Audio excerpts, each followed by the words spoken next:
சூழ அன்பு நிறைந்த விழா மலர்ந்தது வீடு முழுதும். அம்மியுடைவெளி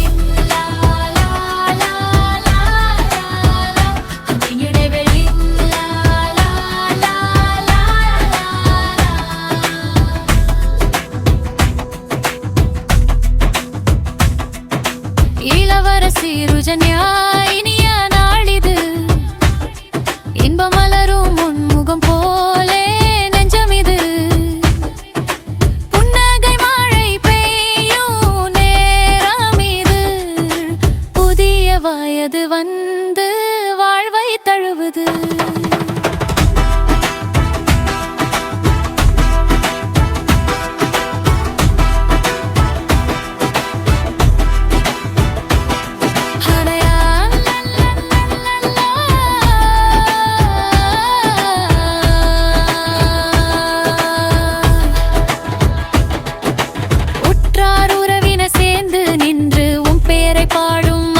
தந்து